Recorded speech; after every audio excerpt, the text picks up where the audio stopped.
Salam sejahtera, salam penuh sukacita. Senang sekali bisa berjumpa kembali dengan Bapak Ibu dimanapun Anda berada.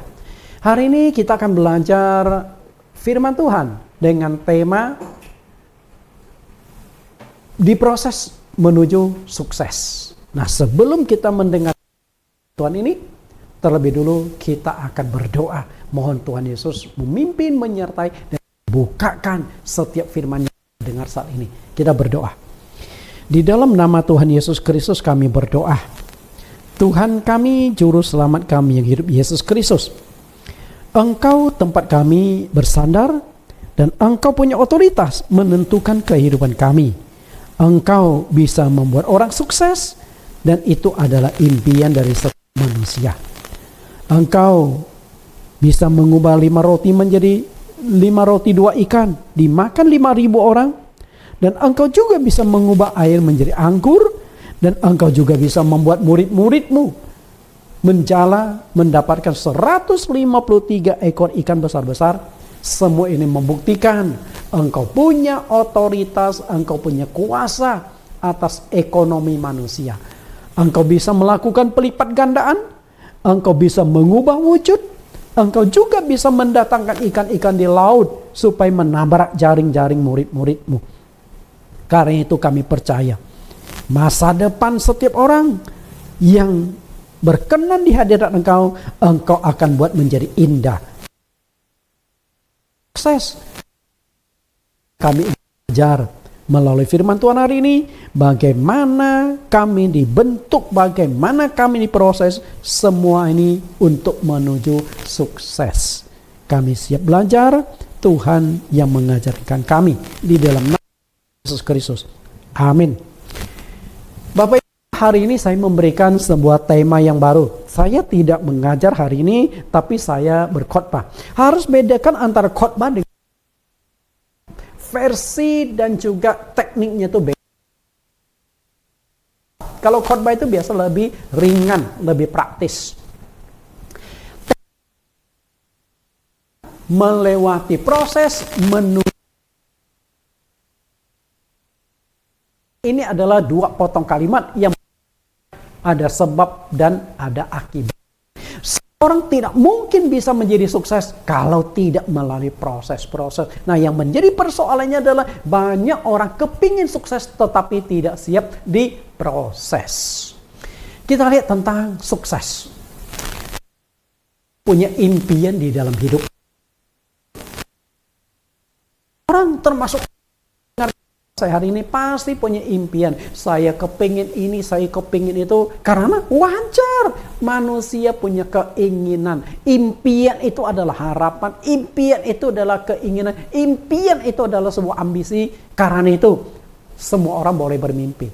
Bermimpilah sebesar-besarnya. Karena mimpi itu gratis. Tapi jangan lupa bangun untuk menjalankan mimpimu. Sehingga apa yang kau mimpikan menjadi kenyataan. Tapi untuk bisa mewujudkan dari mimpi menjadi kenyataan, tentu melalui yang bawa engkau pada kesuksesan.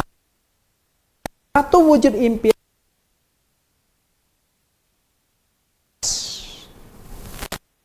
Itu hak manusia. Sukses itu milik orang bisa memperoleh. Sukses adalah hak setiap orang. Tapi persoalannya adalah apa sih yang dimaksud dengan kesuksesan? Ketika kan mungkin setiap orang punya definisinya, usia, pemahaman dan juga jenis kelamin. Orang anak bayi yang baru bisa duduk ketika si berdiri. Orang anak yang bisa berdiri, dia anggap dia sukses ketika dia bisa berjalan. Maka ketika dia bisa berjalan, senang sekali. Saya ingat betul anak saya, Jeremy, anak yang kedua. Waktu itu saya tugas di Semarang.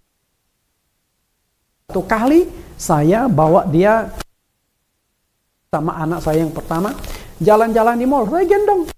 Nah, karena 2 hari dia belajar jalan, selama ini kan merangkak lucu juga. Nah, Tapi sekarang dia sudah bisa jalan. Tapi jalan masih sempoyong, tapi sok-sokan sekali. Setelah taruh di mall, jalan sendiri. Wah senang dia. Tapi akhirnya keseimbangan hilang, dia lalu cepat sebagai lari. Padahal dia itu bukan mau lari, tapi keseimbangan hilang sehingga cepat sekali. Dia nggak taruh di depannya ada sebuah kaca, dia tabrak itu kaca. Lumayan tuh hidungnya. Bapak Ibu saya kasih. Kemudian semua orang itu pasti punya keinginan sukses. Namun apa sih kesuksesan itu? Ini secara umum ya. Secara umum definisi. Yang pertama adalah mempunyai banyak uang di bank. Artinya Anda punya simpanan. Punya uang. Bagi seorang yang miskin sukses. Tapi orang tertentu ratus anggap belum harus uang punya miliaran dianggap sukses. Bagi orang tertentu punya uang lumayan kaya. Tapi bagi orang tertentu kalau dia belum mencapai puluhan miliar, dia belum merasa kaya. Dan orang tertentu lagi kalau dia belum punya uang ratusan miliar, dia anggap dia belum sukses. Kemudian yang punya ratusan miliar ada level ke atas lagi. Kalau orang itu sudah punya perusahaan besar, kalau duitnya belum mencapai triliunan, dia anggap dia belum sukses. Jadi tingkat kesuksesan berbeda-beda karena sukses. Kemudian mempunyai banyak perhiasan. Ada emas, ada permata, batu-batu berharga, intan. Kemudian mempunyai kedudukan tinggi. Jabatan ini dia pegang, CEO sini, CEO di sana, manajer sini, direktur di sana. Karena kan yang namanya perusahaan, kadang-kadang kan satu orang karena dia punya potensi, dia bisa pegang beberapa perusahaan. Sepanjang tugas dia sebagai pimpinan di perusahaan itu tidak bentrok, tidak mengganggu, ya banyak orang yang punya jabatan di beberapa perusahaan. Karena perusahaan itu membutuhkan dia, karena dia punya kemampuan spesial. Sulit dicari penggantinya sehingga perusahaan ini terima dia, perusahaan juga terima. Perusahaan ini mau komplain juga nggak berani karena dia butuhkan orang ini, karena orang ini memang punya potensi yang tidak dimiliki oleh sembarang orang sehingga dia bisa pegang di beberapa perusahaan. Punya banyak perusahaan, satu perusahaan berdiri pasti kepingin punya dua perusahaan, dua perusahaan berdiri pasti kepingin 3 perusahaan dan tidak ada batasannya. Lalu mempunyai banyak properti. Ruko ini milik dia, ini milik, apartemen ini milik dia, hotel itu milik dia, banyak di mana-mana, sehingga orang ini sukses. Jadi yang namanya sukses adalah memiliki banyak harta kekayaan, memiliki kedudukan yang tinggi dan populer. Ketika di jalan, wih si bos ini lagi jalan. Karena orang populer, pasti dia tuh punya sesuatu yang membuat dia populer. Apakah dia punya banyak uang? Apakah dia punya jabatan tinggi? Apakah dia seorang bintang film yang berseliweran di mana-mana iklan dia, di televisi, di media sosial, sehingga banyak dikenal orang? Nah ini dianggap sukses. Rata, kita hanya melihat hasil akhir. Kita melihat, wah ini orang sukses. Katakanlah, kita lihat adalah si Acong. Si Acong yang telah menjadi orang sukses. Apartemen ini milik Acong, gedung ini milik Acong, perusahaan itu punya Acong, kendaraan milik Acong, ini milik Acong. Wih, bank ini Acong punya bank, Acong punya hotel. Wih, si Acong menjadi orang yang sukses. Kita lihat sekarang adalah si Acong yang sudah sukses. Namun kita lupa bagaimana waktu Acong itu berjuang untuk menjadi orang yang sukses. Betul nggak? Kita lihat yang ujungnya. Kita awalnya bagaimana si Acong ini babak belur setahap demi setahap dari orang yang tidak punya apa menjadi punya segalanya, menjadi orang yang sukses. Nah, kita lupa melihat kembali bagaimana proses Acong menjadi sukses. Makanya tema saya khotbah hari ini adalah diproses menjadi sukses. Proses ini yang penting karena tanpa melalui proses, maka tidak ada kesuksesan. Maka kita harus melihat feedback kembali. Jangan melihat si Acong yang sudah kaya raya hari ini, tapi harus lihat si Acong dulu. Puluhan tahun yang lampau, bagaimana dia memulai usaha tanpa modal, bekerja, jadi kuli. Banyak orang yang sukses itu dimulai usaha. Dulunya jadi kuli, tapi sekarang menjadi bos. Yang mungkin orang yang tidak ada apa-apa, dia punya proses. Oke? Tidak akan ada kesuksesan tanpa proses. Dan setiap proses itu pasti melelahkan dan menyakitkan. Kita nggak suka yang diprosesinya ini. Nggak suka. Saat ini Anda sedang diproses. Apakah Anda senang? Apakah Anda bisa? Belum tentu. Yang Anda hadapi adalah proses yang menurut Anda menyakitkan bila perlu semua dari aku. Nggak enak diproses. Padahal Tuhan sedang memproses engkau demi masa engkau menjadi orang yang sukses. Karena itu proses itu memegang peran yang sangat penting. Ada seorang pengusaha besar. Pengusaha besar ini suatu hari merayakan ulang tahun dia yang ke-50. Maka dia undang banyak sekali kolega-koleganya. Rumah dia gede sekali. Dia undang banyak. Ternyata si A juga diundang bersama dengan istrinya. Datanglah si A ikut pesta itu. Rumahnya gede sekali. Nah, di tengah-tengah rumah ini dia memiliki sebuah kolam yang cukup gede. Karena dia orang kaya, banyak duit, sehingga rumahnya mewah dan juga ada kolam. Kolamnya itu dia pelihara ada beberapa hewan yang tidak biasa. Yang dipelihara itu apa? Buaya. Nah, di kolam itu ada beberapa ekor buaya. Nah, ketika pesta itu sedang berlangsung, sang pengusaha ini membuat sebuah tantangan. Dia berkata, siapa yang mau mendapatkan 100 juta? Ketika mendapat 100 juta, mata orang mulai memperhatikan dia. Ini menarik nih, ada tantangan. Tapi bos ini berkata, tapi tantangannya cukup berat. Apa itu? Lalu dia ambil seekor ayam hidup. Ayam hidup dilemparkan ke dalam kolam di tengah rumah itu. Si buaya langsung melompat menangkap ayam itu, langsung ditelan hidup-hidup. Semua orang kaget. Nah, mereka belum sadar apa sih maksud dari bos ini. Lalu bos ini berkata, saya akan berikan 100 juta jika ada yang berani menyeberangi kolam ini dari ujung ke ujung. Selamat, Anda akan dapat 100 juta. Tapi risiko ditanggung Anda sendiri.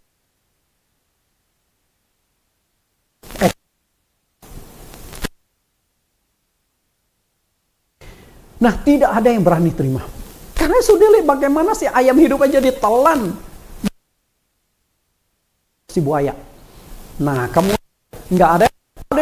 Oke, saya 200 juta. Setelah ditunggu sebentar, nggak ada. Oke, naikkan 300 juta. Belum ada. 400 juta. Nggak ada yang berani terjun dengan resiko. Kalau Anda walau gigit buaya, tapi Anda bisa meloloskan menyeberang, Anda dapat. Tapi resiko bapak belum digigit telan, karena buaya kalau gigit langsung memelintir, muter-muter, Anda bisa kehilangan dan risiko. Setelah tunggu, akhirnya si Acong berkata, oke, saya akan lagi 500 juta. Ketika si Acong mengatakan si pengusaha ini mengatakan 500 juta, tetap tidak ada yang berani terjun, Bapak Ibu. Tiba-tiba si Acong terjun ke kolam itu. Nah, karena kaget, dia berenang secepat-cepatnya. Akhirnya dalam waktu singkat dia berhasil nyebrang, belum sempat ditekan oleh buaya. Nah, lihat tuh si Acong tuh, waktu terjun ke dalam kolam itu. Semua mata kaget, histeris. Sampai di seberang, Acong yang basah kuyup melihat sekelilingnya. Nah, Pengusaha juga tidak menyangka si Acong nekat terjun ke dalam kolam itu. Wah, semua mata memandang, ada yang tepuk tangan. Lalu sang pengusaha bertanya, Cong, lu kok berani mempertaruhkan nyawa lu gara-gara gopek tiao? Hebat lu ya. Lalu si Acong ngomong, saya bukan karena duit. Yang saya tahu adalah si aku. Rupanya Acong itu bukan terjun sendiri. Ada orang yang mendorong dia sehingga dia masuk ke dalam kolam. Karena sudah masuk dalam kolam, mau tidak mau dia harus renang secepatnya menyeberangi kolam itu, naik selamat. Pada buaya juga mengejar dia. Bapak Ibu yang saya kasihi, ketika Anda tahu tempat itu ada buaya, apakah Anda masih berani terjun? Gopek dulu. Masih mau terjun nggak? Saya pikir mikir-mikir. Makanya tidak heran Acong bertanya, siapa yang tadi mendorong? Siapa yang cukup iseng mendorong Acong, Anda tahu nggak? Apakah Acong itu ada musuh? Bapak Ibu yang saya kasih, si Acong terjun bukan keinginannya sendiri, gara-gara didorong orang. Acong ada di dalam kolam, dia harus berenang secepat-cepatnya. Nah itu proses. Dan proses itu belum tentu menyenangkan, menyakitkan. Setengah mati dia cepat-cepat, tidak diterkam oleh buaya. Ternyata yang mendorong Acong itu bukan orang lain, istri Acong sendiri. Maka tepatlah pepatah yang mengatakan, kesuksesan seorang suami karena ada dorongan seorang istri dari belakang. Betul? Anda sering dengar nggak istilah itu? Kesuksesan seorang suami karena ada istri yang mendorong dari belakang. Bayangkan sekali Acong didorong mendapatkan tiao. Siapa nggak senang? Sekali dorong 500 juta. Betul? Makanya kalau Anda punya istri, sering-seringlah istri mendorong suaminya. Kalau ketemu God, dorong saja. Ketemu kolam, dorong saja. Kalau kamu nggak benar, biar masuk God sekalian. Oke, ini hanya lucuan saja Bapak Ibu.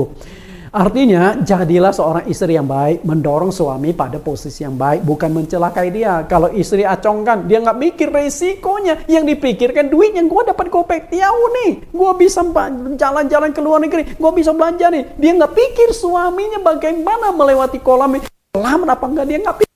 Pokoknya yang dipikirkan adalah dapat duit. Istrinya mau enak, tahu-tahu dapat hasil. Sedangkan dia nggak lihat bagaimana proses suaminya mempertaruhkan nyawanya. Proses itu sangat penting. Banyak umat Kristen salah persepsi mengenai kuasa dan berkat dari Tuhan. Salah persepsi. Karena mereka percaya bahwa Tuhan yang mereka sembah, Yesus Kristus itu mempunyai hadas, bisa memberkati setiap orang yang percaya, hingga muncullah sebuah lagu yang sering kali kita nyanyikan. Yang lemah dikuatkan, yang miskin diperkaya, yang buta pun melihat, semua dia buat bagiku. Bapak Ibu yang saya kasih, yang lemah dikuatkan, yang miskin diperkaya. Orang miskin akan diperkaya oleh Tuhan Yesus. Amin. Oh, pasti langsung katakan amin. Karena semua orang kepingin kaya Bapak Ibu. Tapi persoalannya adalah banyak hamba Tuhan yang mengajarkan teori kemakmuran secara keliru. Artinya tidak sesuai dengan prinsip-prinsip Alkitab. Kok tidak sesuai prinsip, Pak? Kan ada ayatnya. Oke, salah satu ayat yang dikutip oleh pendeta adalah ini. 2 Korintus 8 ayat 9. Karena kamu telah mengenal kasih karunia Tuhan kita Yesus Kristus, bahwa Ia yang oleh karena kamu menjadi miskin, sekalipun Ia kaya, miskinannya. Maka tidak heran dari ayat-ayat Alkitab muncullah lagu tersebut.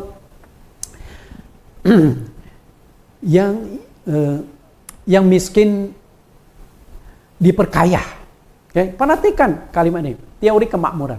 Isi dari teori kemakmuran adalah kamu menjadi kaya oleh karena kemiskinannya. Bayangkan Yesus Kristus Allah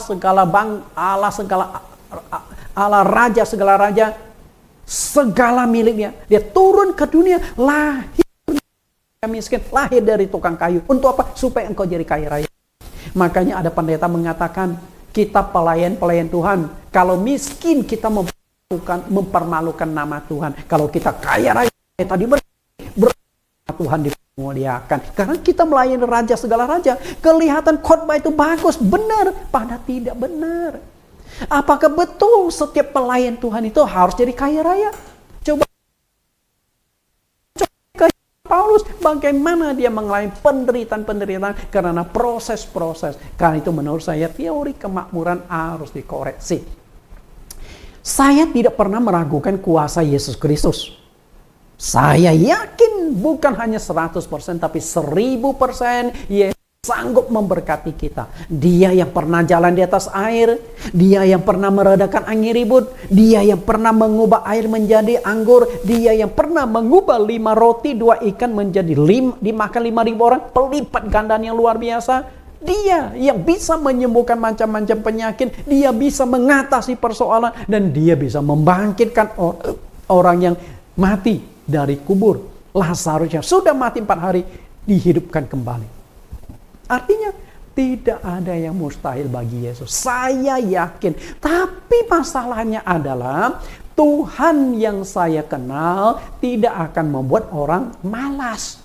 Hanya dengan percaya, hanya dengan berdoa saja bisa menjadi orang yang sukses dan kaya raya. Saya nggak percaya Tuhan yang saya sembah. Tuhan yang saya sembah adalah Tuhan yang tetap menghendaki manusia mengalami satu sukses untuk menjadi sukses. Karena kalau hanya dengan berdoa saja, beriman saja engkau bisa sukses, lalu Anda lipat tangan berdoa. Kalau hanya dengan berdoa saja bisa sukses, Anda tahu nggak, pendeta-pendeta yang paling kaya di dunia. Kenapa? Kerjanya doa melulu. Selama saya jadi hamba Tuhan dari tahun 1990 sampai hari ini 2024, puluhan tahun. Sering berdoa di tengah malam ketika engkau tidur. Mungkin saya masih doa, Tuhan berkati gereja ini. Tuhan sembuhkan penyakit ini, penyakit itu. Tuhan bantu mengatasi masalah si Anu, si Ani. Semua. Saya juga punya doa sendiri, Tuhan berkatilah kehidupan saya. Belum pernah sekalipun lagi doa haleluya, tiba-tiba pluk, jatuh 1 kilo emas dari langit. Nggak pernah. Masih untuk emas itu tidak nimpa kepala saya. Karena nimpa kepala saya, emas jatuh dari langit, bocor itu kepala, mati saya. Karena itu harus melewati proses. Untuk menjadi orang sukses tetap harus melalui proses. Harus tetap berusaha, bekerja, dan berjerih lelah. Maka muncullah istilah usaha manusia dan campur tangan Allah. Nah, usaha manusia dan campur tangan Allah inilah di dalam bahasa Yunani itu dikatakan ora et labora. Bekerja dan berdoa. Ketika engkau bekerja, lalu engkau lewat juga dengan doa, maka kuasa Allah dengan kemampuan engkau akan tercampur sehingga berkat Allah akan dicurahkan. Nggak cukup hanya berdoa, hanya cukup beriman, nggak bisa. Tetap harus bekerja, engkau harus untuk bisa menjadi sukses. Untuk sukses harus mengalami proses ini sudah dialami oleh murid-murid Tuhan Yesus sendiri. Mereka ke danau. Apa yang mereka dapatkan? Yohanes 21 ayat 3. Kata Simon Petrus kepada mereka, aku pergi menangkap ikan. Kata mereka kepadanya, kami pergi juga dengan engkau. Mereka berangkat lalu naik ke perahu. Tetapi malam itu mereka tidak menangkap apa-apa. Perhatikan, malam itu mereka tidak menangkap apa-apa. Kalau betul, hanya dengan percaya Yesus saja, engkau akan menjadi sukses, engkau akan menjadi kaya raya. Seharusnya murid-murid itu yang menjadi orang yang paling kaya dan sukses. Mereka akan mengatakan tidak mungkin bisa tidak mendapatkan ikan. Karena siapa lagi yang akan diberkati Tuhan selain orang yang dekat? Nah, Tuhan Yesus itu, murid-murid Tuhan Yesus sendiri, sebelum Tuhan memberkati kita, sebelum Tuhan memberkati anak, Tuhan Yesus pasti memberkati murid-murid dahulu. Mereka menjalani tidak seekor ikan, kan? Proses. Mereka harus melewati satu proses. Ini membuktikan teori kemakmuran sepenuhnya benar. Tidak sepenuhnya benar. Harus berusaha. Engkau harus mengalami satu proses. Proses yang berat. Sejak awal manusia diciptakan, Allah menempatkan manusia di Taman Eden, dan Allah sudah tetapkan manusia harus bekerja. Jadi harus berjerik bekerja. Itu bukan setelah manusia jatuh dalam dosa baru ada perintah manusia harus bekerja. Di Kejadian pasal 3:19, dengan berpeluh engkau akan mencari rezekimu seumur hidupmu, karena diciptakan dari tanah, engkau akan kembali ke tanah. Apakah perintah bekerja itu baru dikeluarkan Tuhan setelah manusia jatuh dalam dosa? Enggak. Sebelum Adam dan Hawa jatuh hidup di Taman Eden, taman itu dengan kenikmatan, kemakmuran, mereka juga sudah diwajibkan untuk bekerja. 2 ayat 15. Tuhan Allah mengambil manusia itu dan menempatkannya dalam Taman Eden untuk mengusahakan dan memelihara taman itu. Perhatikan dua kata, mengusahakan dan memelihara. Di sini mengusahakan artinya adalah eksploitasi. Sedangkan memelihara artinya reboisasi. Eksploitasi dan reboisasi itu harus pasti bebas memanfaatkan ciptaan Allah. Bebas menikmati semua buah-buah yang ada. Harus ada reboisasi. Dan izinkan kita potong pohon-pohon yang ada di hutan untuk buat rumah, untuk buat macam-macam kebutuhan yang berkaitan dengan kayu. Tapi jangan lupa setelah potong engkau sampai bertumbuh kena selanjutnya baru bisa pohon lagi. Kalau botak ya habis. Maka tidak heran kenapa dalam hidup manusia atau di dunia ini seringkali terjadi yang namanya bencana tanah longsor, lalu rumah kena longsoran tanah. Kemudian terjadi di mana banyak pohon dipotong tetapi tidak ditanam kembali. Di puncak Anda lihat, puncak itu adanya eksploitasi, tidak ada rehabilitasi. Banyak longsor, banyak yang botak-botak, apartemen, villa-villa, rumah-rumah dibangun di puncak. Sehingga ketika terjadi longsor, hancur.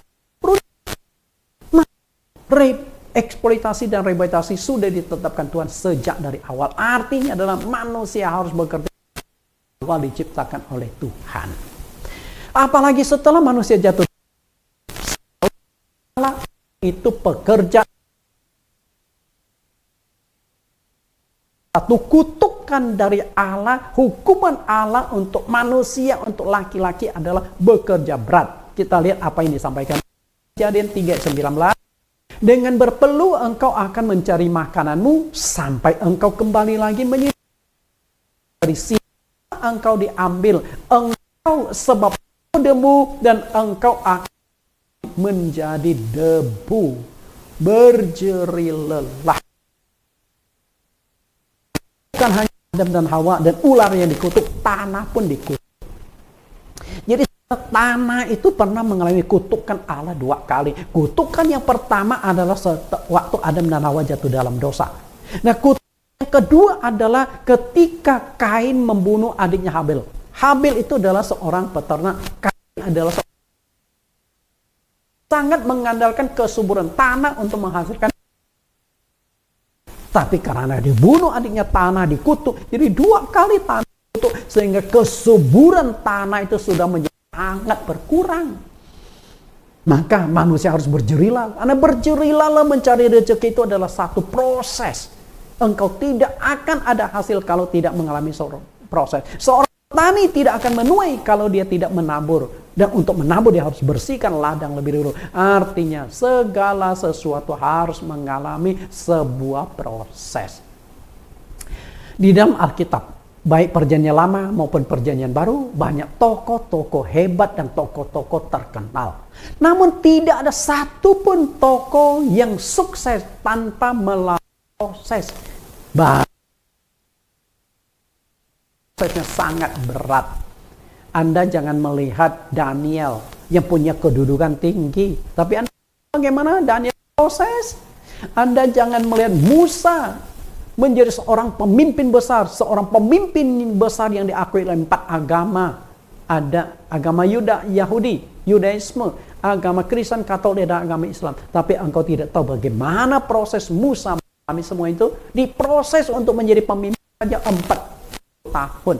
80 tahun proses tahap. Jadi Musa ini umurnya 120 tahun ya, setelah itu dia mati. Dan uniknya 120 tahun dibagi menjadi 3 bagian kehidupan. Bagian pertama usia dari setelah dari lahir dimasukkan ke sungai Nil sampai diadopsi dan tinggal di Mesir 40 tahun di istana Mesir. Setelah itu lalu dia 40 tahun di padang gurun menjadi gembala kecil. Nah setelah itu Tuhan pakai dia 40 tahun lagi di padang gurun. 80 tahun proses di Tuhan untuk menjadikan Musa. Maka tidak heran dia tampil menjadi pemimpin besar. Prosesnya itu tidak gampang, proses itu berat.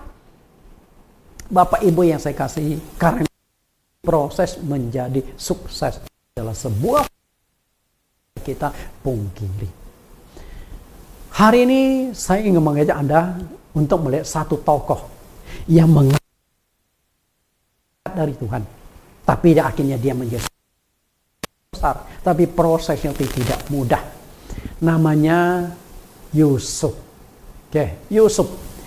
Salah satu tokoh Alkitab yang akan kita belajar adalah Yusuf, dari seorang kecil menjadi seorang perdana menteri di Mesir. Tapi proses yang dialami Yusuf itu sangat-sangat berat, tidak mudah. Kita lihat dulu Yusuf.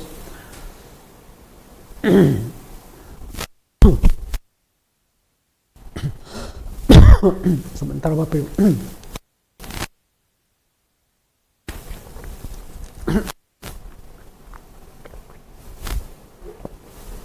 Yusuf adalah seorang pemuda yang mengalami proses yang berat dari Allah demi mencapai kesuksesan. Diproses menjadi sukses. Kita lihat bagaimana sini. Yusuf ini lahir dari sebuah keluarga yang memang bermasalah. Bermasalah. Kenapa? Karena Yakub itu awalnya menikahi 2 saudari kakak adik, Lea dan Rahel. Sebenarnya yang diincar oleh Yakub itu adalah Rahel, tapi 7 tahun loh dia bekerja untuk mendapat pertama itu oleh mertua. Nah begitu bangun besok, ternyata Rahel. Nah protes sama mertuanya, lalu mertua biasa kami menikahkan anak kedua sebelum anak pertama. Kamu masih tetap mau Rahel? Oke, kerja lagi 4. Jadi tahun dia mendapatkan jadi suami memiliki suami yang sama Yakub. Dan Lea masing-masing punya pelayan. Lalu pelayan kepada Yakub menjadi sering 13 anak. Dari 13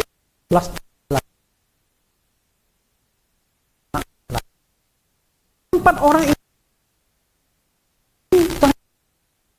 terutama kepada Yusuf. Karena Yusuf ini menjadi anak kesayangan karena lahir dari wanita yang dicintai oleh Yakub. Demi berkorban bekerja dikasih yaitu dari lahirlah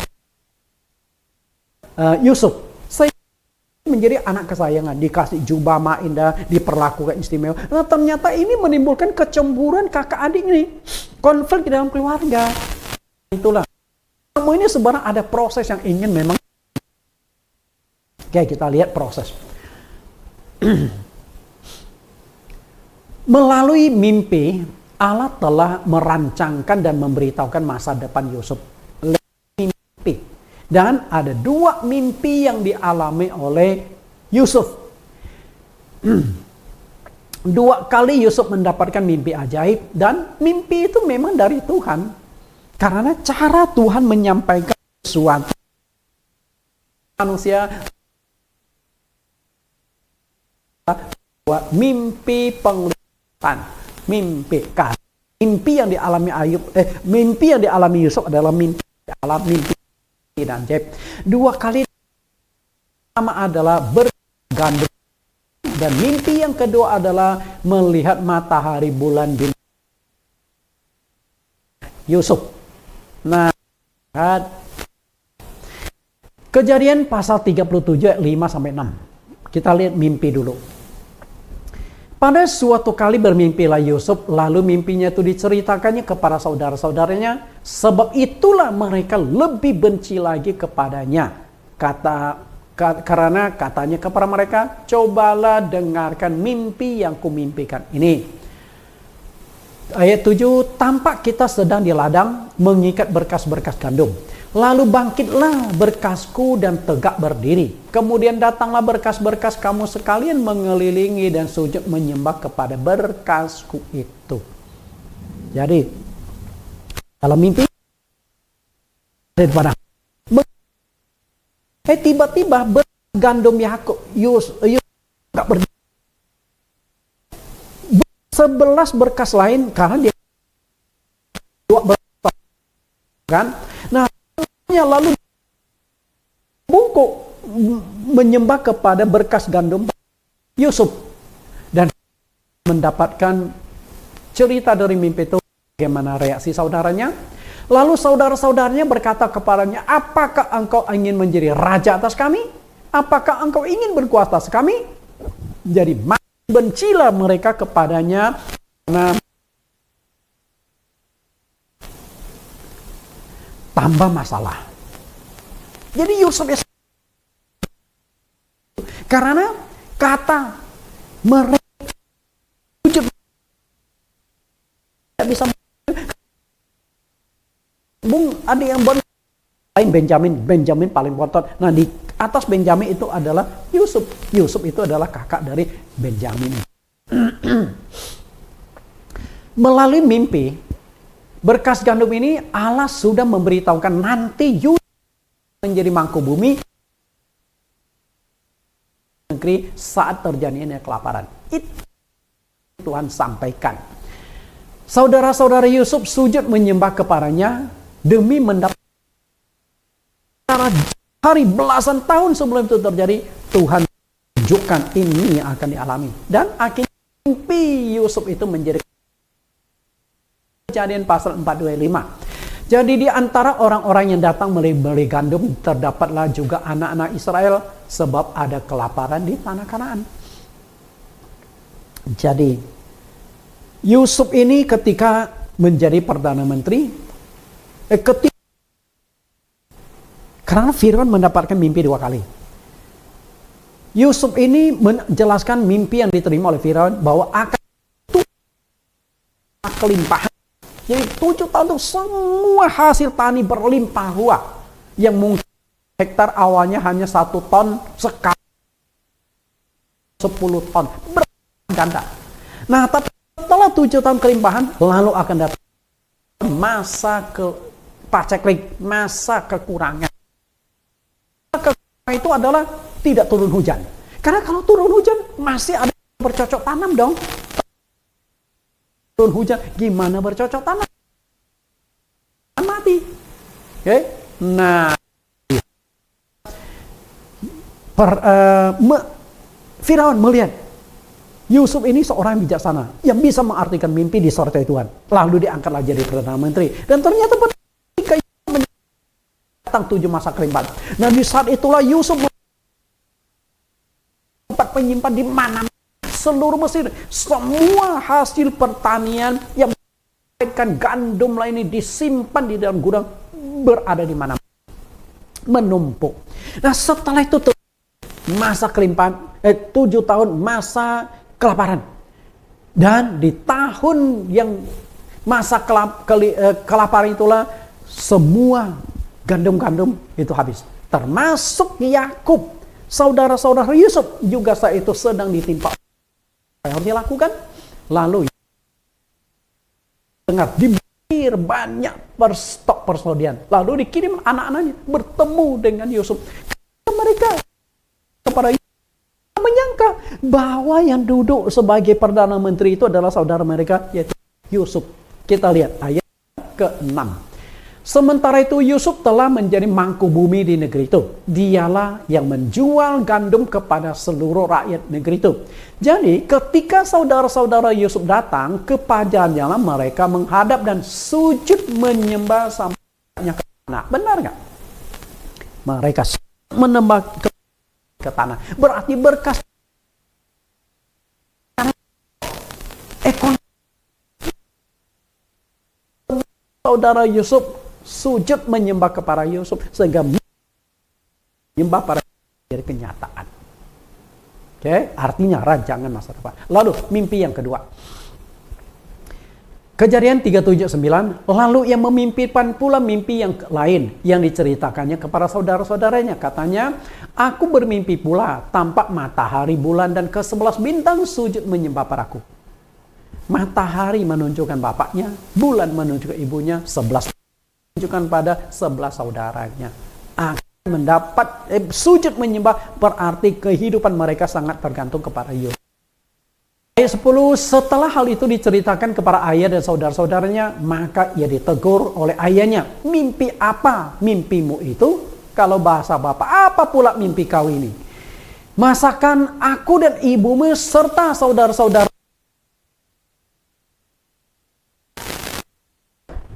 Nah di ayat 11, maka iri hatilah saudara-saudaranya kepadanya, tetapi ayahnya menyimpan hal itu di dalam hatinya. Gara-gara mimpi Yusuf ini, saudara itu makin benci, makin iri kepada Yusuf. Karena itulah mereka ingin menyingkirkan Yusuf.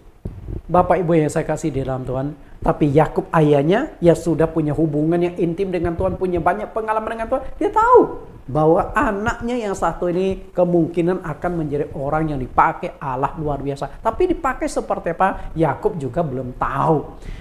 Bapak Ibu, selain benci, saudara-saudara Yusuf juga iri kepadanya. Akibatnya hubungan keluarga itu semakin tidak kondusif dan tidak nyaman. Nah, ini merupakan masalah yang makin rumit bagi Yusuf. Kan itu bukan kehendak Yusuf. Dia disayang ayahnya, dia dikasih jubah maha indah. Kemudian dia dikasih mimpi ajaib. Itu kan bukan keinginan Yusuf. Tapi Yusuf hanya terima. Dia nggak bisa berkata, Papa jangan membedakan anak-anakmu, berlaku adil. Kan susah juga. Karena ini bicara perasaan. Dia memang sayang. Bapaknya sayang kepada Yusuf. Karena dari istri yang dicintai oleh Yakub itu. Oke. Iri dan benci yang semakin memuncak membuat saudara-saudara Yusuf secara diam-diam berencana ingin menyingkirkan Yusuf itu dari muka bumi. Mereka punya rencana, mereka punya planning. Bagaimana Yusuf itu disingkirkan. Melalui 2 kali mimpi ajaib itu, sebenarnya Tuhan memberitahukan Yusuf tentang rancangan masa depan yang akan terjadi dalam kehidupan Yusuf. Karena sesuai dengan yang dikatakan Yeremia, aku mengetahui rancangan-rancangan apa yang ada padaku mengenai kamu. Bukan rancangan kecelakaan, tetapi memberikan masa depan yang penuh harapan. Jadi Tuhan sudah merancangkan masa depan bagi Yusuf itu, rancangan yang begitu baik dan indah. Dari seorang gembala kecil, Tuhan ingin angkat Yusuf itu menjadi seorang penguasa, seorang perdana menteri, dan menjadi seorang pimpinan, bukan di negaranya, tapi di negara asing. Itu nggak gampang itu Bapak Ibu, negara Mesir.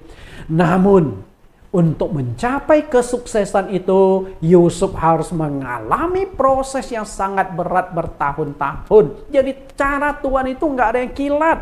Nggak ada cukup beriman, tahu-tahu sudah jadi Perdana Menteri. Nggak, melewati proses. Berarti proses ini memang kehendak Tuhan. Proses itu memang rancangan Tuhan. Proses itu memang maunya Tuhan. Tanpa melalui proses, engkau tidak akan menjadi sukses. Jadi tidak ada yang namanya teori kemakmuran, beriman, bersandar Tuhan, engkau akan sukses, engkau akan menjadi kaya raya. Enggak. Itu teori yang membuat orang malas. Tuhan tetap ingin Anda mengalami sebuah proses yang sangat berat. Dari Yusuf, dari seorang gembala kecil menjadi Perdana Menteri di Mesir, mengalami proses yang sangat berat. Ada 7 tahapan proses yang dialami oleh Yusuf. Dan kita akan coba pelajari ke-7 tahapan itu bagaimana beratnya dialami oleh Yusuf. Yang pertama, dia dibenci oleh saudara-saudaranya. Yang kedua, hendak dibunuh oleh saudara-saudaranya. Yang ketiga, dijual oleh saudara-saudaranya. Dan yang keempat, dibeli oleh pejabat Mesir bernama Potifar. Dan yang kelima, difitnah oleh tante Potifar, istri Potifar atau tante Po. Yang keenam, dijebloskan ke dalam penjara. Yang ketujuh, dia dilupakan oleh juru minum raja. Kita coba pelajari secara ringkas. Karena keterbatasan waktu, saya juga akan jelaskan secara ringkas. Karena kalau mendetil, ini akan menjadi panjang sekali. Kita lihat yang pertama.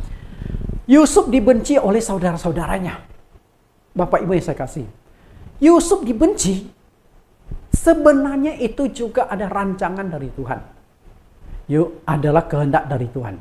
Mungkin menurut Anda, masa sih Pak? Memang. Karena Tuhan ingin menjauhkan Yusuf dari lingkungan yang tidak sehat. Tuhan ingin memisahkan Yusuf dari ayahnya, dari saudara-saudara. Ini kehidupan yang tidak sehat. Bagaimana supaya bisa dipisahkan? Harus ada kebencian. Karena dari kebencian akan menyingkirkan Yusuf. Karena itu dari sini kita belajar satu hal. Kalau seseorang membenci engkau, jangan-jangan Tuhan sedang memproses engkau. Jangan dilawan. Ada 3 alasan mengapa saya katakan Allah yang melakukan itu pada Yusuf. Kita lihat 3 alasan. Yang pertama, Allah ingin buat Yusuf meninggalkan zona nyaman. Dia lahir sampai usia 17 tahun, dia hidup di lingkungan yang ya walaupun dibenci oleh saudaranya. Tapi dibenci oleh saudaranya kan setelah mulai besar, sudah mengerti. Tapi kalau masih kecil kan adik kakak kan masih bisa bersama. Intinya adalah dari kecil Yusuf itu sudah menjadi anak kesayangan dari Yakub. Karena ibunya itu dicintai oleh Yakub, yaitu Rahel. Maka dari kecil kayaknya Yusuf itu sudah diberikan keistimewaan. Sehingga semua saudara-saudara Yusuf tidak ada satupun yang mendapatkan jubah maha indah yang merupakan simbol kasih sayang, perhatian, kehormatan dari bapaknya kepada Yusuf. Tuhan ingin keluar dari zona nyaman. Dan untuk keluar dari zona nyaman itu nggak gampang Bapak Ibu. Karena orang itu sudah keenakan kalau sudah di posisi di sini. Orang itu nggak suka perubahan. Kalau Yusuf tidak dibenci oleh saudara, Yusuf juga nggak suka dikeluarkan dari keluarganya. Merantau nggak suka, bukan keinginan dia. Lalu yang kedua, Allah ingin menjauhkan lingkungan yang tidak sehat dari keluarga itu. Bagaimanapun Yusuf tetap manusia. Dibenci. Bukan hanya dibenci. Karena ada kemungkinan Yusuf akan disingkirkan, dibunuh. Itu nggak sehat keluarga itu. Adanya konflik tiap hari. Kakak adik berantem, berkelahi terus. Nggak sehat. Tuhan ingin singkirkan itu. Yang ketiga, sebagai langkah awal proses perjalanan menuju ke Mesir.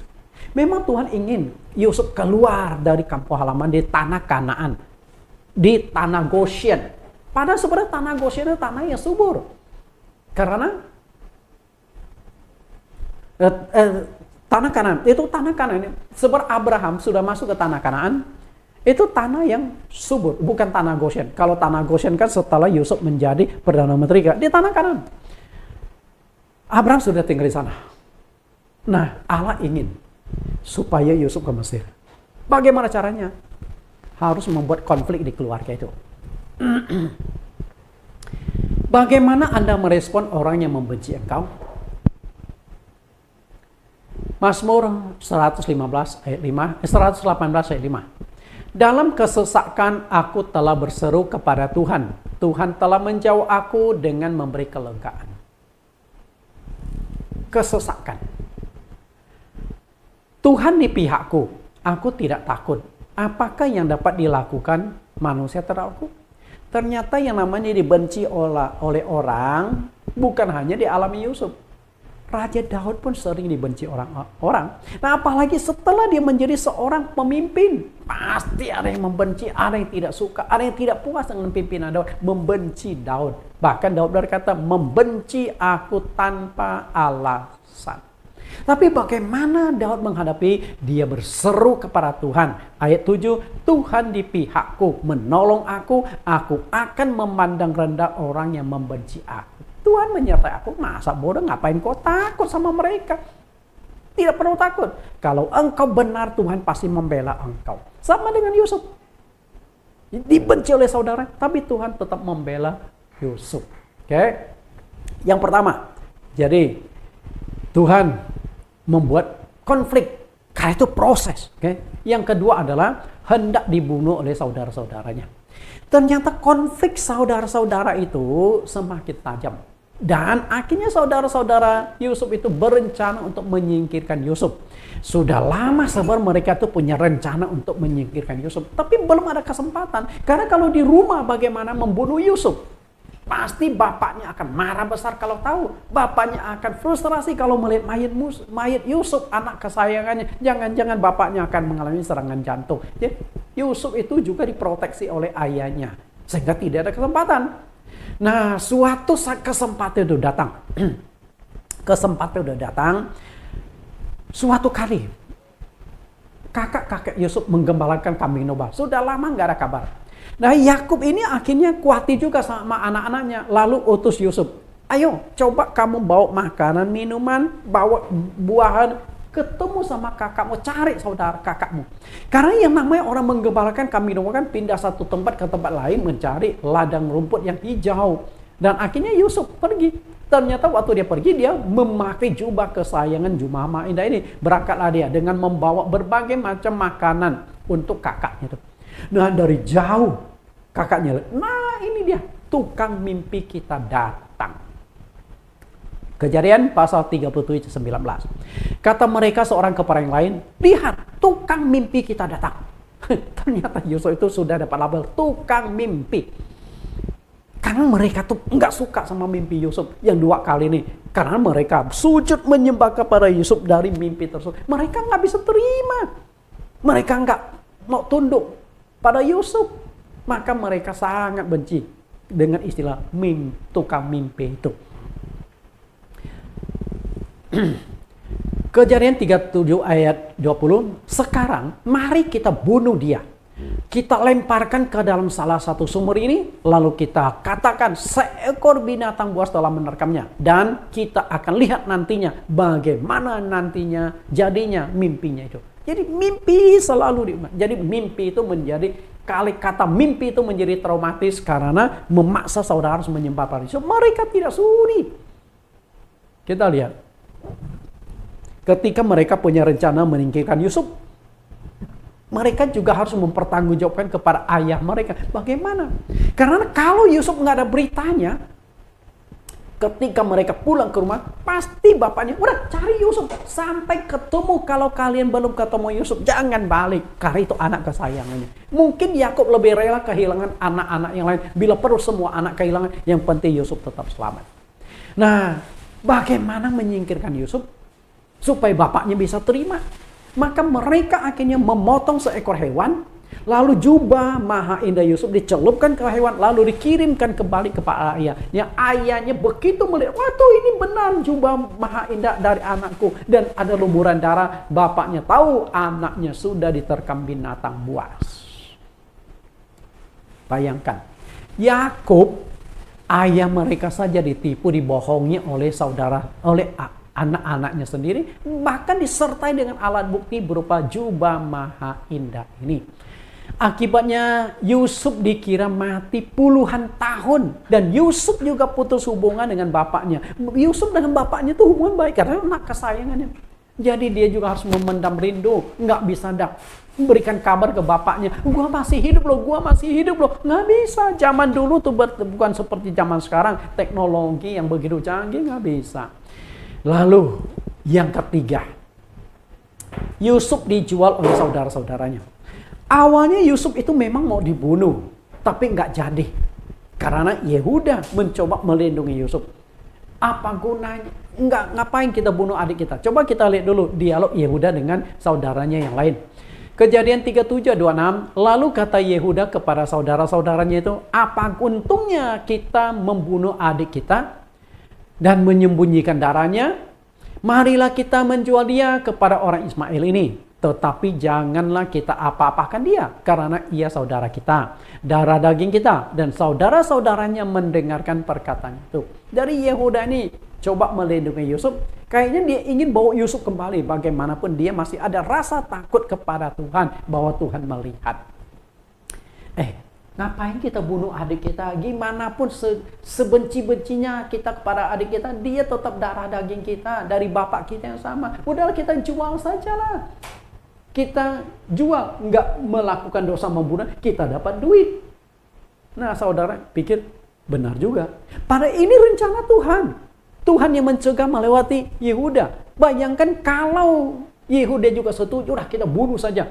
Yusuf dibunuh, berarti mimpi Yusuf nggak menjadi kenyataan. Rancangan Tuhan gagal. Tapi siapa yang bisa menggagalkan rancangan Tuhan? Tuhan bisa memakai cara apapun untuk menggenapi rancangan dia. Status Yusuf sekarang telah berubah. Dari orang merdeka menjadi seorang budak belian. Seorang budak yang nilainya itu tidak melebihi seekor hewan. Hewan kan dijual belikan. Sama juga budak dijual belikan. Nilainya, hidup mereka tuh dinilai dengan duit. Kasihan. Dari seorang merdeka menjadi seorang budak. Itu nggak gampang menjadi orang budak. Karena hidup mati sang budak itu di tangan sang tuan. Pada zaman dulu, seorang budak itu dianggap aset atau properti milik seorang tuan yang membeli budak tersebut. Artinya, tubuh bahkan nyawa dari budak itu milik sang tuan. Kekuatan, tenaga, itu milik dari tuan. Jadi tuannya mau perlakukan seenaknya kepada budaknya itu hak. Karena zaman dulu tuh nggak ada hukum, nggak ada HAM, mana ada HAM, hak asasi manusia. Tidak heran Yusuf itu diperlakukan seenaknya oleh Potifar, dijebloskan ke dalam penjara, diperlakukan seenaknya oleh istri Potifar, difitnah tanpa disidang masuk ke dalam penjara. Karena memang Yusuf itu posisinya tuh budak, nggak ada nilainya, dan nggak ada yang bela dia, nggak ada hukum yang akan melindungi, nggak ada hukum yang akan membela Yusuf pada saat itu. Itulah zaman perbudakan. Kasihan mereka yang sudah status seorang budak. Bagaimana supaya mereka merdeka? Harus dibeli, ditebus, dan sang pemilik itu mungkin akan jual mahal sekali sampai Anda tidak bisa tebus kalau dia ingin mempertahankan sang budak itu. Yang keempat, Yusuf dibeli oleh Potifar, kepala pengawal raja. Anda perhatikan nggak? Setahap-setahap Tuhan itu menuntun Yusuf menuju ke istana. Dari dibenci oleh saudaranya, dijual. Nah, setelah dijual, yang beli itu orang Ismail. Nah, kemudian orang Ismail menjualnya, yang beli itu Potifar. Potifar itu adalah kepala pengawal raja. Kalau yang membeli Yusuf itu bukan Potifar, katakan seorang pengusaha di Mesir, Yusuf nggak akan kembali, nggak akan jadi Perdana Menteri, tidak akan sampai ke istana, karena tidak semua orang bisa sampai ke istana. Tapi Tuhan sudah merancangkan Yusuf itu hanya mengikutinya. Jadi seperti sebuah film, skema filmnya sudah dibuat, sutradara sudah merancang. Nah, kemudian pelaku-pelaku atau bintang film tinggal mengikutinya satu demi satu. Kejadian 39:1. Adapun Yusuf telah dibawa ke Mesir, dan Potifar seorang Mesir, pegawai istana Firaun, kepala pengawal raja, membeli dia dari tangan orang Ismail yang telah membawa dia ke situ. Seorang Mesir, pegawai istana Firaun. Nah, ini kan orang sudah lebih dekat dengan istana kan? Kalau masih pegawai rendahan, mungkin juga sulit. Kan yang namanya istana atau Mesir kan banyak prajurit-prajurit. Seandainya yang beli Yusuf itu seorang prajurit, belum tentu prajurit itu akan membawa Yusuf sampai ke istana. Enggak. Tapi ini orang yang berhubungan dengan Firaun loh. Orang yang berhubungan dengan istana loh. Itu memang Tuhan sudah rancangkan dibeli oleh Potifar.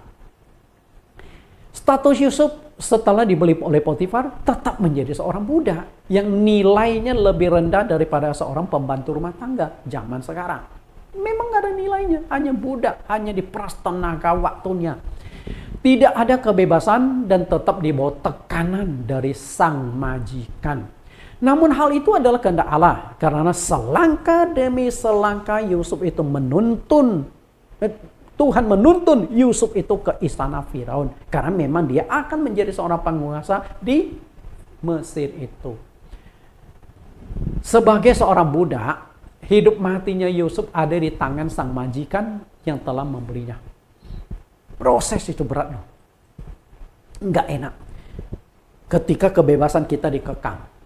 Anda ingin kebebasan diberikan? Tidak enak. Sangat-sangat capek kebebasan kita dikekang. Satu kali waktu saya kuliah di S2 Satya Wacana Salatiga, kebetulan saya ada beberapa teman Papua. Seringkali saya bawa mobil karena saya megang dua gereja, Salatiga dan Semarang. Jadi saya harus sering bolak-balik, saya bawa mobil. Suatu ketika teman Papua itu ikut mobil saya, kita lagi mau cari makan, berhenti di lampu merah. Datanglah seorang pengamen, kenceng-kenceng. Lalu teman saya namanya Chris Labobar membuka pintu mobil. Dia berkata, Dek, kamu mau nggak dapat makan tidur gratis? Daripada kamu ngamen tiap hari keringatan, kasihan, mau nggak dapat makan tidur gratis? Itu mata pengamen itu langsung gede. Oh ya, emangnya ada zaman sekarang seperti ini? Serius om? Serius lah. Benar. Di mana? Tuh, kamu lihat. Di bawah pohon itu ada seorang polisi, kamu datangi polisi, kamu tonjok 3 kali polisi itu, kamu pasti dapat makan tidur gratis. Itu pengamennya kesel, akhirnya dengan uang receh dia timpuk itu teman saya, kemudian tetap tutup jendela. Padahal ngapain capek-capek mengemis kalau bisa dapat makan tidur gratis, betul nggak? Masuk penjara, gampang kan? Tonjok polisi, selesai. Tapi masalahnya harus ditukar dengan kebebasan. Artinya Yusuf itu kebebasan itu sangat mahal. Dia orang merdeka menjadi budak. Itu adalah proses yang sangat menyakitkan.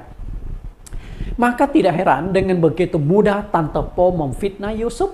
Dan setelah difitnah lalu suaminya menjebloskan Yusuf ke dalam penjara. Nah sekarang pindah nih, Yusuf di dalam penjara. Kita lihat difitnah. Difitnah oleh istri Potifar. Ketika di rumah Potifar, Yusuf menghadapi proses ujian mental dan kekudusan menghadapi Tante Po. Kalau ujian proses fisik masih oke lah. Tapi ini godaan loh. Godaan yang berat. Kejadian 39 ayat 12. Dan perempuan itu memegang baju Yusuf sambil berkata, marilah tidur dengan aku. Tetapi Yusuf meninggalkan bajunya di tangan perempuan itu dan lari keluar. Jadi sejak Potifar membeli Yusuf dan kerja di rumah Potifar, ternyata Tante Po ini wanita kesepian, selalu perhatikan Yusuf. Seorang yang ganteng, sifatnya baik, integritas dan bertanggung jawab. Sehingga pelan tapi pasti naksir pada Yusuf. Nah, karena naksir pada Yusuf, dia mulai pendekatan. Mungkin kasih makanan kepada Yusuf lah, ajak ngobrol lah, kemudian bajunya, pakaiannya agak seksi lah, menggoda Yusuf lah, tapi nggak mempan. Nah, akhirnya sampai mengeluar, tidur dengan gua kok. Yuk, tidur.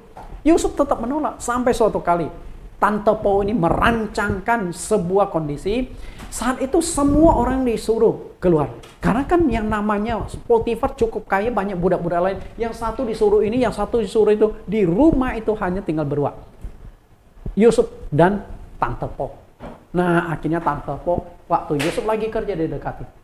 Ayo tidur aku, pegang bajunya.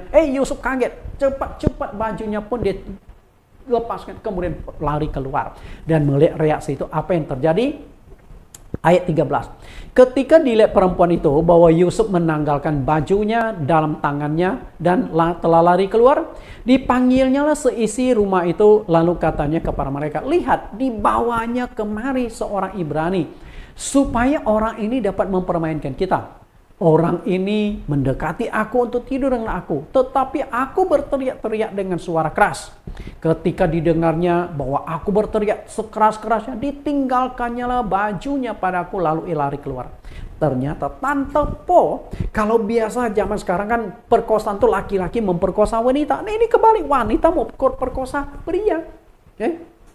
Nah, Tante Po ini kesepian dan ingin tidur dengan Yusuf. Ingin selingkuh dengan Yusuf. Tapi Yusuf seorang pemuda yang menjaga kekudusan. Seorang pemuda yang integritas. Kalau saat itu Yusuf menggunakan kesempatan, nggak ada yang tahu. Nggak ada yang tahu.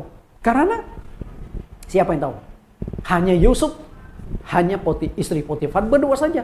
Tapi Yusuf tahu ada yang maha tahu, yaitu Tuhan. Sehingga orang lain tidak melihat, tapi Tuhan bisa melihat. Ini anak muda ini sangat luar biasa. Tapi itu semua proses loh. Jadi Tuhan memproses itu, proses fisik, proses mental, proses kekudusan. Dan ujian mental kekudusan dari Tante Po ini tidak gampang. Dampak buruk dari fitnah yang dialami Yusuf dari istri Potifar, pertama, namanya akan rusak seumur hidup. Itu tukang perkosa. Jadi kalau orang sekali perkosa seumur hidup, namanya akan rusak. Walaupun dia sudah bertobat dari perkosaan, namanya rusak. Terbawa. Sama juga orang keluar dari penjara, namanya mantan napi. Itu nggak enak. Dua, dia akan dicap budak tidak tahu diri, tidak tahu untung. Sudah dibeli, sekarang hidup nyaman. Di istana, di rumah Potifar tuh Yusuf dikasih kepercayaan penuh oleh Potifar. Sudah enak sebenarnya. Tapi pasti dianggap tidak tahu diri, dasar. Sudah enak, masih juga melakukan masalah, memperkosa orang. Lalu yang ketiga, Yusuf akan dituduh sebagai penjahat kelamin. Selamanya akan dituduh tukang perkosa. Yusuf tidak bisa membela diri karena statusnya hanya budak. Dan ada alat bukti berupa jubah di tangan Tante Po. Mau gimana? Jubahnya tuh di tangan Tante Po, dan itu yang memberatkan Yusuf. Kalau hanya omong Yusuf mau perkosa, buktinya Pak. Nah, ini buktinya ada di tangan. Sehingga tidak bisa berdalih. Akibatnya adalah tahapan yang ke-6. Yusuf dijebloskan ke dalam penjara oleh Potifar. Potifar tidak pikir panjang, tidak selidiki lebih jauh, langsung menjebloskan Yusuf ke dalam penjara. Jadi proses yang dialami Yusuf datang bertubi-tubi. Satu masalah selesai, datang masalah lain. Masalah ini belum selesai, datang lagi bertubi-tubi. Yusuf dijebloskan ke dalam penjara. Kejadian 39 ayat 19. Baru saja didengar oleh tuannya perkataan yang diceritakan istrinya kepadanya. Begini begitulah aku diperlakukan oleh hambamu itu. Maka bangkitlah amarahnya. Lalu Yusuf ditangkap oleh tuannya dan dimasukkan ke dalam penjara, tempat tahanan-tahanan raja dikurung. Demikianlah Yusuf di penjara di sana. Bapak Ibu coba perhatikan. Ini Yusuf dijebloskan ke dalam penjara, ternyata Tuhan juga bekerja. Mungkin satu sisi ini adalah perbuatan manusia, tapi perbuatan manusia itu Tuhan bekerja di balik perbuatan manusia itu. Karena apa? Karena Tuhan ingin supaya Yusuf itu ke istana Mesir. Nah, sekarang Yusuf dikurung, bukan dikurung biasa, tapi kurung tahanan raja. Berarti ada kurungan khusus untuk pegawai-pegawai raja yang berontak, pegawai raja melakukan kesalahan. Yusuf ada di sana dan Yusuf melayani mereka. Nah, di tempat kurungan itu, kondisi Yusuf sangat memperhatikan. Seperti apa sih kondisi Yusuf di penjara? Banyak orang Kristen, banyak hamba Tuhan ketika mempelajari Yusuf di dalam penjara, mereka hanya tahu Yusuf di penjara. Tapi kondisi seperti apa mereka tidak tahu. Karena di dalam kitab Kejadian tidak menjelaskan secara mendetil Yusuf di dalam penjara. Nah, oleh penulis kitab Mazmur, Raja Daud melukiskan bagaimana Yusuf ketika di dalam penjara. Mazmur 105 ayat 16 sampai 18. Ketika ia mendatangkan kelaparan di atas negeri itu, dan menghancurkan seluruh persediaan makanan, diutusnyalah seorang mendahului mereka, Yusuf, yang dijual menjadi budak. Mereka menghimpit kakinya dengan belenggu, lehernya masuk ke dalam besi, sampai saat firman-Nya sudah genap dan janji Tuhan dibenarkannya. Yusuf dalam penjara. Itu Yusuf dihukum loh. Jadi kakinya dibelenggu. Karena takut melarikan diri. Itu kemudian baru masuk ke dalam penjara. Lalu Yusuf dipaksa berdiri. Lalu lehernya itu dikalungkan dengan pelat besi atau rantai. Dikunci. Sehingga Yusuf itu hanya bisa berdiri. Nggak bisa berduduk. Seperti Yusuf yang berdiri sudah 1-2 jam. Ingin istirahat, ingin jongkok atau ingin duduk. Nggak bisa. Begitu dia turunkan badannya, langsung ini mencekik. Jadi berapa jam, berapa lama, berapa hari Yusuf itu disiksa seperti itu saya tidak tahu. Tapi inilah yang dialami Yusuf. Karena Yusuf dianggap sebagai penjahat yang melakukan kejahatan yang besar. Perkosa. Dan orang yang diperkosa itu bukan orang sembarang. Kepala pengawal istana. Pasti Potifar menekan bawahannya. Hati-hati, ini siksa seberat-beratnya. Oke? Karena Yusuf itu kasihan. Sangat berat penderitaan yang dialami karena tekanan dari Potifar supaya Yusuf itu memang mengalami siksa seperti itu. Bapak Ibu yang saya kasihi. Nah, di istana di penjara itu kan tadi Yusuf ditempatkan di penjara yang dimana pejabat raja dikurungkan. Nah, di tempat sana itu Yusuf lalu bertemu dengan orang yang lebih dekat lagi dengan Firaun. Kalau kepala pengawal istana itu nggak setiap hari bisa bertemu dengan Firaun. Ketika Firaun panggil baru bisa menghadap. Tapi ini ada yang lebih dekat lagi dengan Firaun, yaitu juru minum juru raja, juru minum dan juru roti raja. Dan ternyata kedua orang ini jebloskan ke dalam penjara oleh Firaun. Firaun mendapat informasi dari intelnya, salah satu dari mereka akan mencelakai raja. Mungkin akan meracuni raja. Nah, saat sedang diselidiki, dua-duanya dimasukkan ke dalam penjara dulu. Dan akhirnya di dalam penjara itu mereka bertemu dengan Yusuf. Karena Yusuf ditugaskan untuk mengurus, melayani mereka. Kemudian dua orang itu mendapat mimpi. Juru minum, juru raja mendapat mimpi. Kemudian mimpinya diartikan oleh Yusuf. Dan kita lihat Yusuf bagaimana mengartikan mimpi dari juru minum. Oke, kita lihat mimpinya dulu. Kejadian 40:13. Dalam 3 hari ini Firaun akan meninggikan engkau dan mengembalikan engkau ke dalam pangkatmu yang dahulu, dan engkau akan menyampaikan piala ke tangan Firaun seperti dahulu kala ketika engkau menjadi juru minumnya. Jadi ternyata setelah diselidiki, akhirnya ketahuan yang akan mencelakakan raja, yang akan meracuni raja adalah juru roti. Pasti juru roti juga ada komplotannya.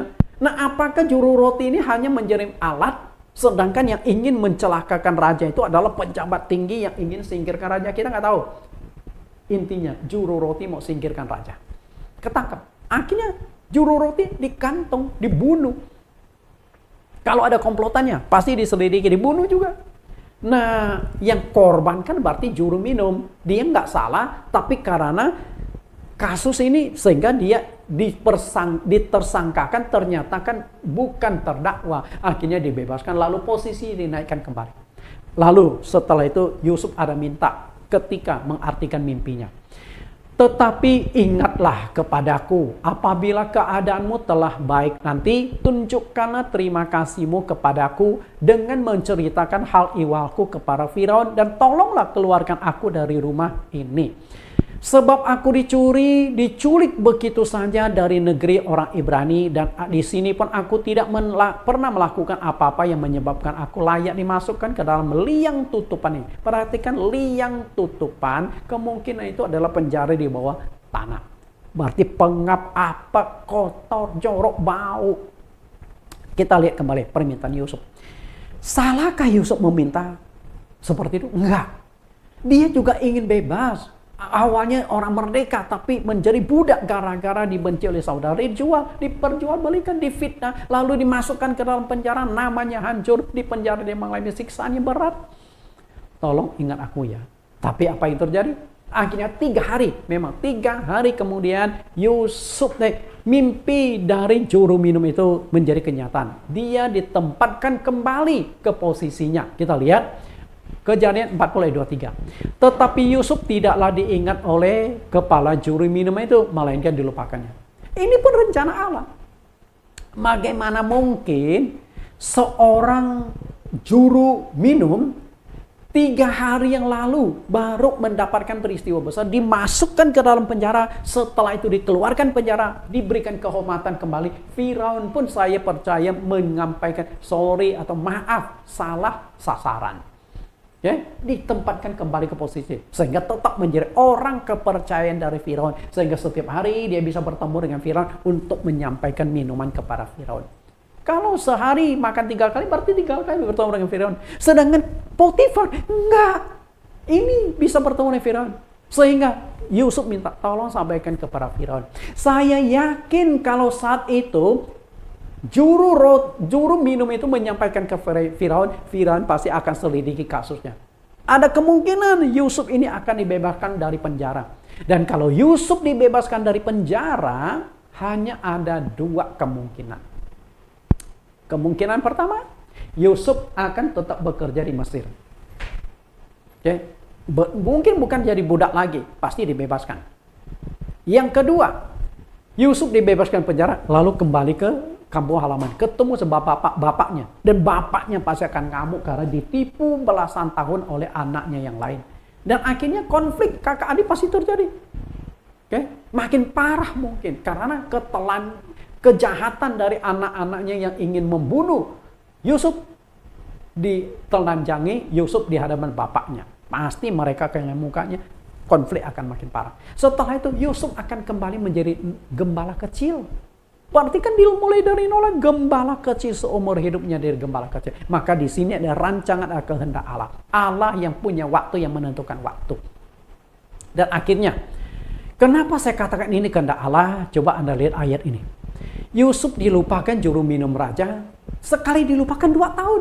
Nah, setelah lewat 2 tahun baru diingat. Kenapa demikian? Karena setelah 2 tahun baru Firaun itu mendapat mimpi. Kejadian 41:1. Setelah lewat 2 tahun lamanya, bermimpilah Firaun bahwa ia berdiri di tepi sungai Nil, dan seterusnya. Dari mimpi itulah yang akhirnya dipanggillah Yusuf, karena hanya Yusuf yang bisa mengartikan. Dan juru minum ini ingat, wah, di penjara itu ada seorang yang pintar menafsirkan mimpi, dan ternyata aku mimpi, lalu mimpinya tepat seperti yang disampaikan, lalu promosi di hadapan Firaun. Lalu Firaun ngomong, panggil.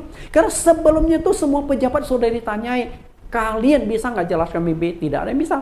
Maka dipanggil Yusuf. Yusuf mengharap Firaun. Dan akhirnya Yusuf bisa menceritakan mimpi Firaun tersebut. Dan singkat cerita, Yusuf akhirnya diangkat menjadi Perdana Menteri di Mesir. Ini kisah Bapak Ibu. Dari seorang gembala kecil menjadi Perdana Menteri. Dimulai dari mimpi dan digenapi lewat mimpi. Jadi alurnya itu sangat jelas. Prosesnya itu berat lewat mimpi. Bapak Ibu yang saya kasih, kira-kira berapa lama Yusuf dari seorang gembala kecil menjadi seorang Perdana Menteri, dan di proses Tuhan menjadi sukses? Kita lihat waktunya. Bukan 1-2 tahun Yusuf mengalami berbagai macam masalah, kesulitan, penderitaan. Bukan 1-2 tahun. Berapa lama? Yusuf ketika dijual di Mesir itu umur 17 tahun. Okay? Dan ketika dia menjadi Perdana Menteri berusia 30 tahun. Berarti ada 13 tahun lamanya Yusuf diproses oleh Tuhan. Babak belur 13 tahun itu. Dan 13 tahun itu nggak enak. Sangat tidak enak. Tapi itu proses. Tuhan sedang memproses Yusuf untuk menjadi seorang pemimpin besar. Dan proses Tuhan itu berhasil. Yusuf akhirnya tampil menjadi seorang pemimpin besar. Bapak Ibu yang saya kasih di dalam Tuhan, selama 13 tahun itu Yusuf mengalami 7 peristiwa sangat berat, sangat menyakitkan. Tapi semua itu Yusuf alami karena Yusuf tahu untuk sukses harus mengalami proses. Kita lihat satu ayat terakhir, Roma 8:28. Kita tahu sekarang bahwa Allah turut bekerja dalam segala sesuatu untuk mendatangkan kebaikan bagi mereka yang mengasihi Dia, yaitu bagi mereka yang terpanggil sesuai dengan rencana Allah. Perhatikan yang saya cetak warna biru dan juga ada garis bawah. Allah turut bekerja dalam segala sesuatu. Segala sesuatu itu bukan hal yang enak saja. Kalau enak semuanya itu senang. Segala sesuatu bisa yang enak, bisa yang tidak enak. Ketika digoda oleh istri Potifar, nah itu bisa menjadi enak itu. Oke, siapa nggak enak? Tidur dengan seorang wanita cakep, itu istri Potifar. Pasti itu mulus itu, wanita itu enak kan? Tapi Tuhan juga lihat, dalam keenakan ada dosa. Nah kemudian tidak enak, nah itu yang tidak enak. 7 tahapan itu yang dialami oleh Yusuf tidak enak. Tapi Tuhan turut bekerja. Karena itu hari ini Anda mengalami masalah, Anda mengalami kesulitan. Baik dalam pernikahanmu, di dalam pekerjaanmu, di dalam pendidikanmu, di dalam usaha apapun. Mungkin Tuhan sedang proses engkau untuk menjadikan engkau sukses. Satu hal yang Anda lakukan, tetap percaya, bersandar kepada Tuhan, jangan menyerah. Percayalah, proses Tuhan sedang berlangsung. Suatu hari engkau akan menjadi orang yang sukses. Kita berdoa. Di dalam nama Tuhan Yesus Kristus kami berdoa. Terima kasih Tuhan.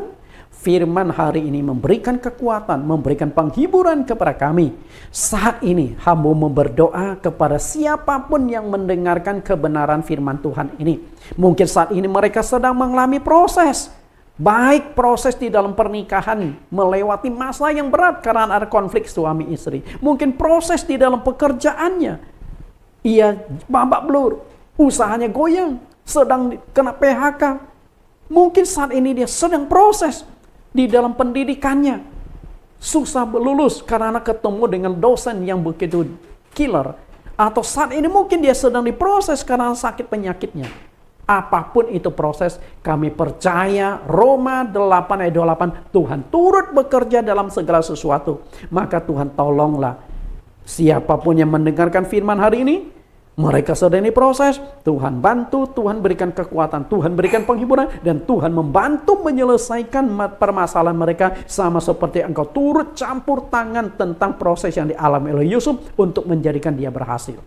Dan setiap orang yang sudah mendengar firman ini, Tuhan gerakkan mereka supaya mereka bisa membagikan kebenaran firman ini, bisa membantu forward, subscribe, agar semakin banyak orang yang dihibur, semakin banyak orang yang dikuatkan melalui kebenaran firman Tuhan hari ini. Hamba serahkan sepenuhnya di dalam nama Tuhan Yesus Kristus. Amin. Sampai bertemu pada minggu yang akan datang. Tuhan Yesus berkati.